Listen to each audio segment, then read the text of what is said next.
Okay, so today's video is about something I really like to do. Um, and it's really about just bringing up more ambience. And I like to use this in close ups. But, like, let's talk about it's a lighting tutorial for one.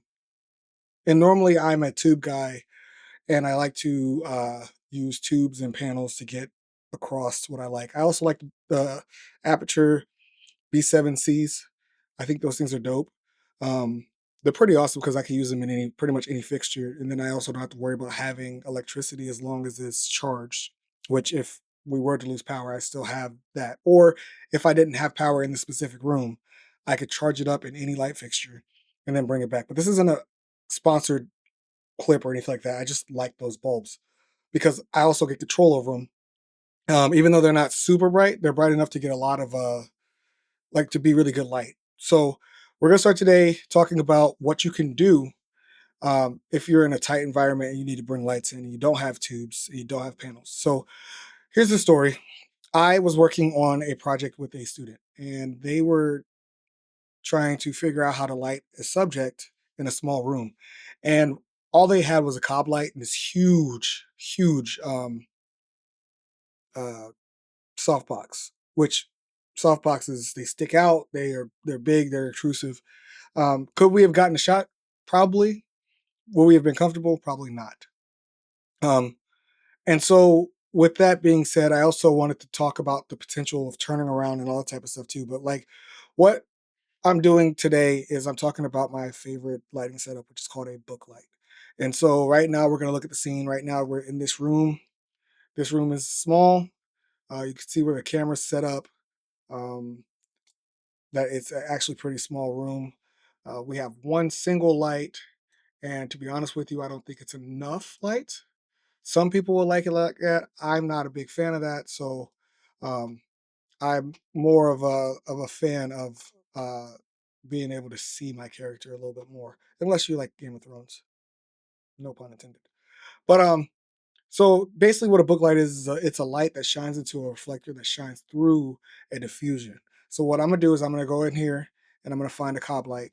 And so, like, one of the great things, like I always tell people, if you can grab the biggest light you can grab that fits in the space is the best one. So I'm gonna grab uh 300, put it in here, and that's gonna completely blow out everything. But that's not the point of this. I'm actually gonna take this and because there's no way for me to connect to a stand. Let's see if I drop it all. Oh, I dropped to the floor. I drop it to the floor. We lose it. We lose the stand, which is fine. All right.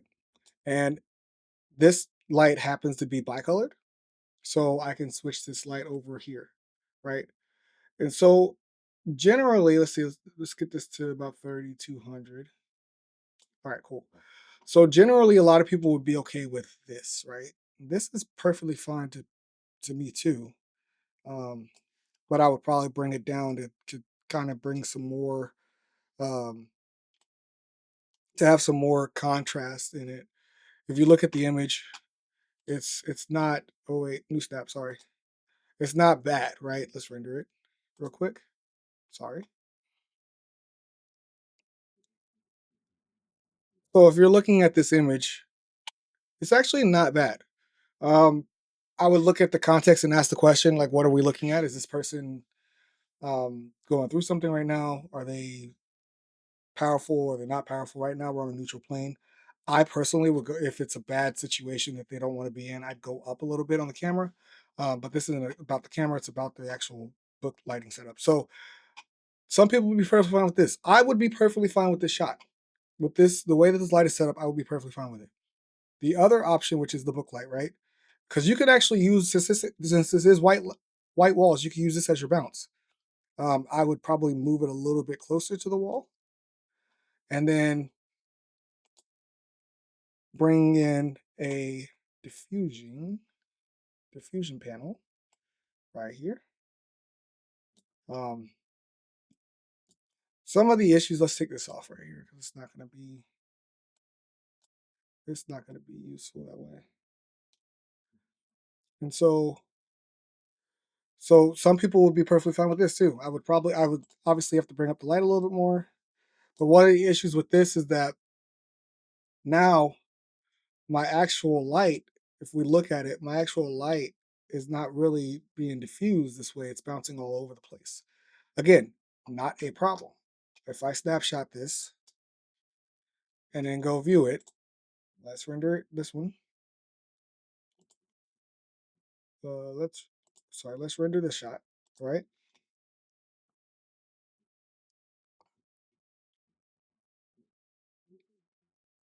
This shot is actually not terrible. Excuse me. Whew, sorry. So, but like, I like to be in more control of what my actual shot is. So with this whole opening right here, I have the ability to put a bounce board. Let me get my helper. Um, and I could take this reflector, put it over here, turn it around this way, tilt it, and before you say anything, yes, I know this reflector is way too big, so we're gonna have to bring down the size. Um, let's see, how do I bring down the size in here? Oh, just click here. I don't want to do that. I want the reflector.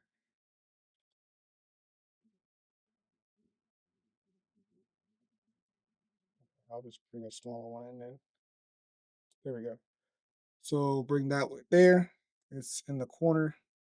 I like to actually like block this completely off. Let's move this.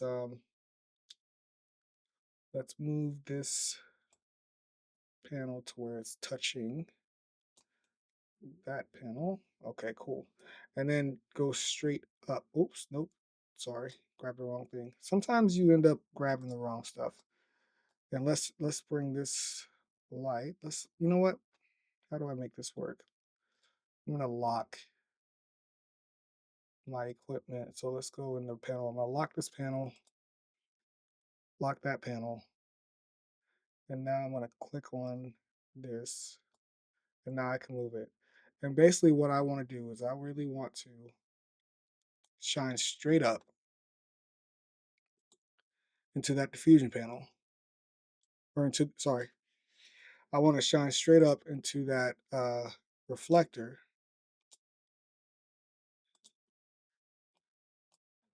And the bigger the diffusion panel, the more diffused light you're gonna have, which seems like common sense, but sometimes when you tell people things like that, they just don't want to listen. So like I've had some pretty bad experiences like with things like that. Um, but it's a super simple concept. So I'm gonna take this, I'm gonna make this panel bigger. Let's go 4 foot by 4 foot. And then bring it, let's actually bring it closer. Now you gotta look, oh goodness gracious. Now I'm gonna look and see where that actual light is coming to. Because a lot of times what happens is this light could be actually not reflecting the correct way. So I want to bring it up to this thing, this panel, which now that I see it's at an angle, I kind of want to make that panel just a straight up and down panel. That's not what I wanted to do. Let's go here. There we go. Go straight up and down, move it over. Let's make sure that this panel is really deflecting the light. So let's bring that here. All right, let's grab this one, bring it out some. Because this is really, all it's doing is supplementing that. And I also want to take this light because, or you know what, it's even better than taking the light. Let's make this, the length of this 8 foot instead. So now we have an 8-foot panel. We can drop it down. Let's make it 7 foot because I don't know how tall I made these walls. We can actually drop this panel down. Let's get rid of that angle. And this is supposed to be a diffusion panel. I don't know why it's so dark on here, but it still gets the job done. So this is the simple book light situation. And I like this type of setup for small spots because I get the same result that I would a huge softbox, but not as it's not as it doesn't take as much room up. You really only need one stand. If you can have a stand that can if you really had a stand that and you had a grip head that you can put the not a grip head, sorry, um, a magic clamp that you can put your light on the C stand leg. You could put the reflector on the top of the head, and then you can have the diffuser just hanging from that bounce board, and that would block off and diffuse most of that light. So right now, if we look at this, I think it's a little too hot. So I would technically bring down the light to kind of bring it back to that option that I like. Let's do another snapshot. Let's go here. Let's go to render or view. Sorry, and let's render.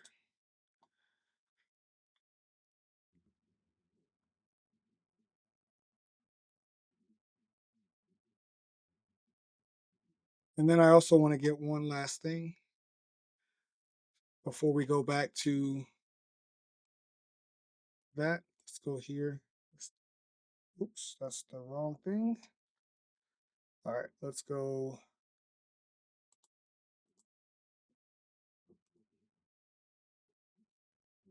Let's go here. Delete. Here. Delete. Oh wait, nope. We want to keep that. Here. Delete. Here. Delete. Here. Delete. Here. Delete. And then we're gonna stack this too because this is a perfectly good um, frame if that's what we're looking for as well, right? If we're looking for this, this could be a perfectly good frame in a film. I personally don't agree with it. I don't like it. I would like to have a little bit of splash to kind of give a little bit more background, a little bit more light. Maybe even put a side light or a backlight over here, which actually would be a good idea. That we could do things like I would do it with a tube and do like a moonlight almost like it's coming through the window as a way to backlight him. I can show you. I'll show you what that looks like too. Um, nope. So this is the start of the um, shot. And when I added the light, this was the added light. This was the added light, and that's just the light only bouncing off the wall. This is with the, hold on a second. This is with the small book light, the one that you can use with any size 4x4 or even 2x2 reflector and diffuser. And this one right here, darn it, keep double clicking. This one right here is the full on 8-foot, well, large diffuser. The light's completely being blocked from coming straight out of the oh, I figured it out. Okay. So at the end of the day, this is what it looks like from the very beginning. And the reason why I like to give this look more thought because I think that this is a great start, right? We know where the light's coming from. There could be other things. There could be a window that has moonlight coming through it, but that's not part of this tutorial. We're talking about the moonlight. I like to replicate and help other lights like this right here mix into the scene well. So this is the original. This is what it would look like if we just had the one light on in the room. If there's two lights, I would probably have the one in the back on as well behind him. But in this scene, we're only doing one. This is if I added the light with no diffusion. It is a perfectly doable shot. You just turn down your brightness and have it bounce off the wall. The only problem will be is if your wall is a different color, you might get a different shade of whatever the color of that wall is, so your light won't necessarily be perfect. This is adding just a diffusion, which is technically a book light, but you're going to have a lot more spill. And then this is the actual book light. Now, right now, I have it more concentrated on him. And the reason why this whole area is bright is because now we have the diffuser is actually catching a bounced light instead of it just being or off of a bounced board instead of it just being off the wall. So with this one, you don't have a lot of you have a lot of spill light, but you don't have a lot of like controlled spill light. And with this one, it is all coming from that one area. So it looks like it's more coming from this light than it is from some random spot. Because if you see how bright it is right here, and the light's actually dimmed down more on this shot than it is on this shot. This shot has it seems like it's less on there, but it works really well for what we're doing. All right. Just remember, book lights are a way to get into a small space and get a decent amount of light. I like to use it for ambience, and I like to use it for, of course, helping other lights practicals um, be more pronounced in the film. If you have people knowing where light's coming from, they're less likely to be confused or less likely to think that the scene's actually being lit. All right, I'll see you in the next one.